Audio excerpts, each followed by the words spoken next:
Saudara-saudara hadirin kaum muslimin yang mulia, di dalam tubuh kita manusia ini ada 3 rongga.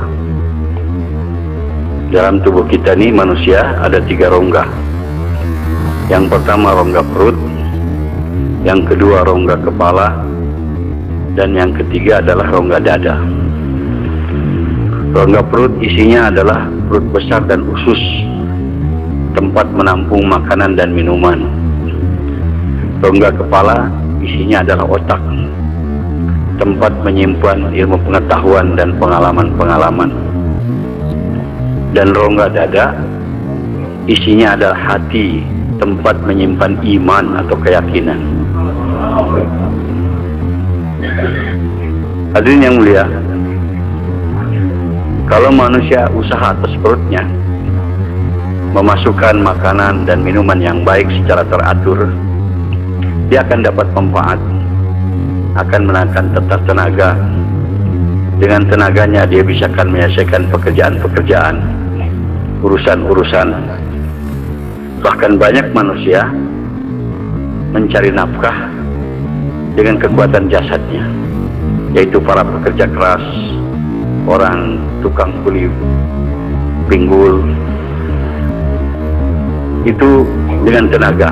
Maka mereka perlu menjaga, memasukkan makanan dengan teratur, minuman dengan teratur, sehingga dia dapat kesehatan dan kekuatan.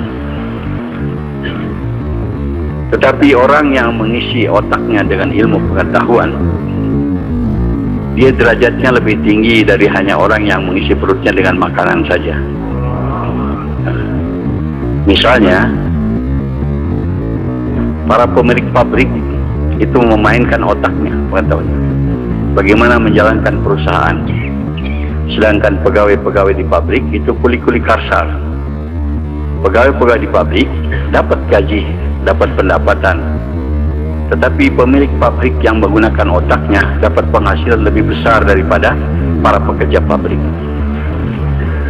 Demikian juga olahragawan sangat penting menjaga makanan dan minuman yang masuk ke perutnya dengan teratur supaya dia mencapai prestasi. Tapi para promotor, para sponsor promotor daripada olahragawan yang menggunakan otaknya, dia lebih tinggi derajatnya daripada olahragawan itu sendiri. Misalnya petinju, dia bertinju, berlatih, kadang-kadang kena tonjok, kena pukul, babak belur. Kalau dia bertanding, dia menang jadi juara, dapat uang. Tetapi promotornya yang mengatur pertandingan, yang menjual tiket, dia tidak pernah berlatih, tidak pernah kena tonjok, tidak pernah babak belur, tapi dapat uang lebih banyak daripada petinju itu sendiri. Tapi hadirin, yang paling tinggi dalam tubuh manusia ini bukan perut, bukan otak, tetapi adalah hati. Hati ini tempat menyimpan iman. Para nabi dan para rasul seluruhnya diutus oleh Allah untuk berusaha atas hati manusia, yaitu bagaimana memiliki keyakinan yang benar, iman yang benar. Kalau orang hanya berjuang atas otaknya saja, mengisi otaknya dengan pengetahuan dan pengalaman-pengalaman, tetap rendah dan akan tertipu, karena otak tidak mengetahui kebenaran.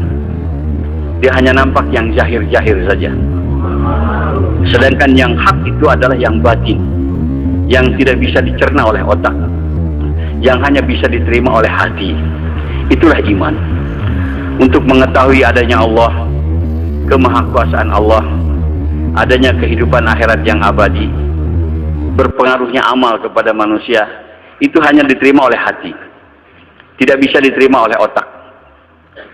Perkara kebesaran Allah, perkara kehidupan akhirat, perkara yang gaib-gaib ini otak tidak bisa mencerna. Tetapi ini dapat dicerna kebenaran yang hak itu dengan hati. Allah Subhanahu wa Ta'ala mengirim 124.000 nabi dan rasul, usaha atas manusia, yaitu bukan usaha atas perut, bukan usaha atas otak, tapi usaha atas hati manusia. Partikel bagian yang paling penting dalam tubuh manusia adalah hati. Hadirin, jadi perkara iman, perkara yang gaib ini tidak bisa dicerna oleh otak. Misalnya Allah itu tidak berawal, tidak berakhir, otak tidak bisa terima. Macam mana itu? Hah? Tidak di atas, tidak di bawah, tidak menyerupai sesuatu. Susah dipikirkan dengan otak. Tetapi itu bisa diterima oleh hati.